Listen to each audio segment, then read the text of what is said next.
Well, because they wanted to kill Trump, obviously. The Biden administration wanted to kill Trump. I mean, there's no doubt. Do you genuinely think Of course I know that. And I know that by what I saw.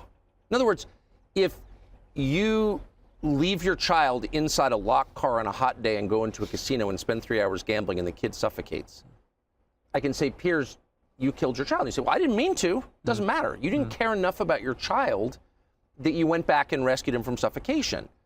It's demonstrable. Your intent can be divined from your actions. If you allow a roof 140, 30, 40 yards away to remain unsurveilled, a guy with a rangefinder and a drone to come into your area while the presidential candidate is speaking, you don't care about saving the life of that man. What's going on, guys? The truth is finally out. Tucker Carlson admits that he believes that the Biden administration wanted to kill Donald Trump. Let's watch the whole clip and then I'll give you my thoughts on it. Let's go. I actually thought what happened at the golf course a few weeks later was even worse in this sense. This is a few weeks after he's actually been shot. Yes. He's playing at his own golf course where he regularly plays at weekends when he's in Florida. And he was 5 minutes away of walking up to a green where if one Secret Service agent who happened to walk ahead had not seen the barrel of a rifle poking out of a bush, that guy had a loaded AK-47, he had body armor, he was ready to go.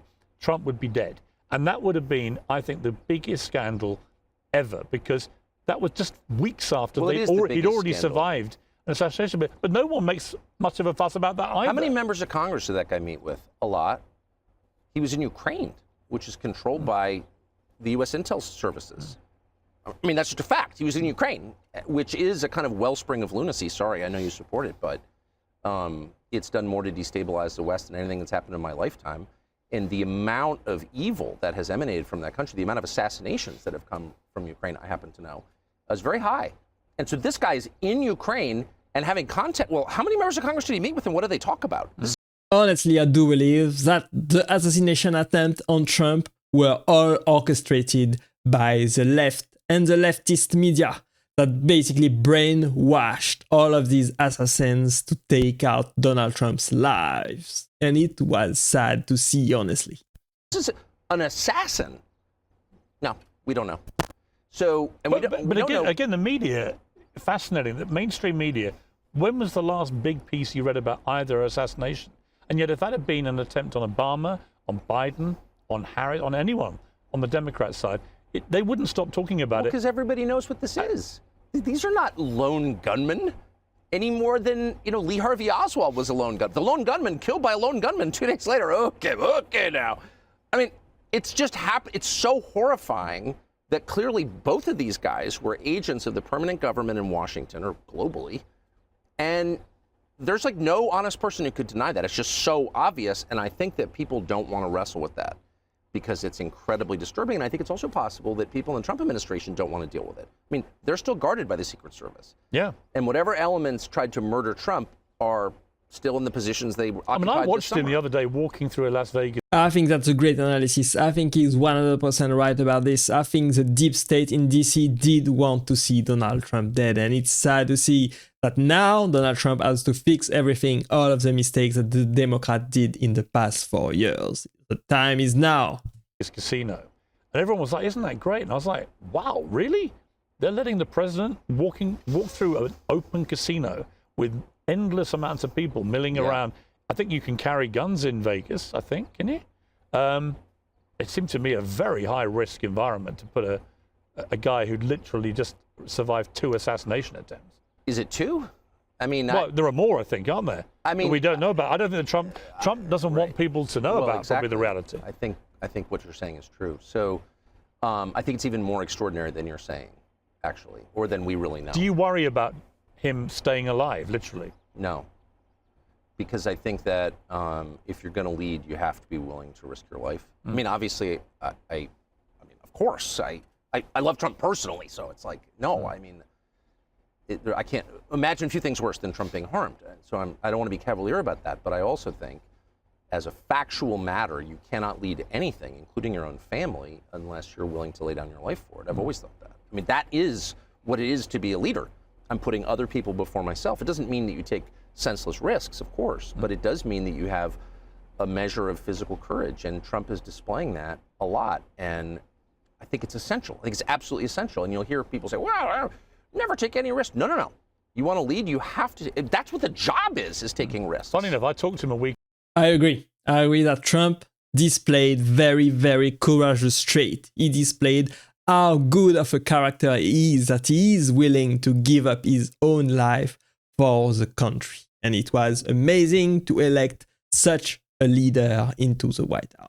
After he was shot, and I said, it takes a lot. I said, not just to get up when you did, but a week later, you'll be back on you just finished another rally.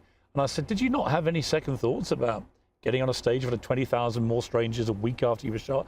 And he said an interesting thing, a very rare moment of kind of slight vulnerability that he was admitting. He said, I knew if I didn't get back out quickly, I may never get back out. Yeah. I thought that was a really honest thing. It wasn't a week, it was 2 days. Yeah. Because he was shot on a Saturday, and the Republican convention started Mondays. Right. I'm looking at my picture. Yeah. I'm remembering this right. The Saturday afterwards was when he did the first rally afterwards. Where he was but I mean, he was in the middle of, a stadium in Milwaukee. I was sitting next to him. And I talked to him that night. I mean, what struck me the most was his attitude the night he was shot. I talked to him late night Saturday night about something else. And I said, well, that's kind of, are you okay? Yeah, I'm great. Didn't want to talk about himself at all. And the first thing he said and went on about it was how brave the people in the crowd were. And I thought, he's often been called, well, he's always called a narcissist, but here in his moment of crisis, he's directing attention to other people. I thought that was so, because as you said, you don't really know a man until there's a lot of pressure. Do you think he's changed? I mean, I think it was one of the greatest Donald Trump speech ever, right after his assassination attempt. The speech that he gave to his rally, to his supporter, and to the whole nation was commensurable. It was admirable. It was one of the best speeches that I've ever heard. Honestly, it was just beautiful. That sense of unity, that sense of joy, that sense of relief, you could hear it in his voice. That he was gonna fight for the country until the end. I've spoken to him a few times, not as much as you will have done, but I do detect that two things have changed him as a man. One, getting a second chance at life, literally, where half an inch and he's dead. And the other, getting another go at the presidency, which was, whatever people want to say, it was completely derailed by the pandemic. And I think that without that pandemic, he'd have been re-elected very comfortably. And so he had a chance, a sort of do-over at two things, professional and personal. Yes. And I do sense with him, both privately, but also what I'm seeing in public, a slightly changed guy. Do you feel that? Oh, I strongly feel that. I strongly, on many levels, I've noticed it. I mean, I was at the inauguration, and right near him when he gave that inaugural, I've never seen him read. He's an amazing conversationalist, a wonderfully entertaining host in person, and he's a great extemporaneous speaker, but he's never been a great teleprompter reader. He didn't miss, as a teleprompter reader, I notice, he didn't miss a single word in that inaugural. He was just so calm. It's stylistic, but I think it speaks to something and deeper. disciplined. And disciplined. And really focused, right? But the pitfall, look, I mean, Trump has full command of the U.S. government to the extent anybody ever does, because it's so huge. And more power in his first week of the presidency than any president in my lifetime, more than Reagan. I agree. I think that was a great analysis. I think Tucker Carlson is speaking out the truth right there with Piers Morgan uncensored. I think he's totally right. I think the Biden administration and the Democratic Party wanted to see ultimately their political opponent vanished from the face of the earth. I think they were negligent in trying to protect Trump, assigning the right necessary measures to make sure that he was protected from any kind of threats and to ensure that he will remain as a political candidate in the future. I think they were completely negligent on purpose. I think the FBI was complicit. I think many people were complicit, honestly, and we are going to find out the truth over the next coming weeks, over the next coming month, and report it all right there on this channel. Let me know what you think about this. Do you think Biden and the Democratic Party are behind this? Do you think they were negligent to let something like this, the assassination attempt on Trump's life, happen? I think Trump was very lucky. I think God spared his life for a purpose. I think he's on a mission to fix all of the Democratic Party's mistakes that they made in the past, over the past 4 years. I think he's gonna do great things for the American people and the rest of the world as well over the coming years.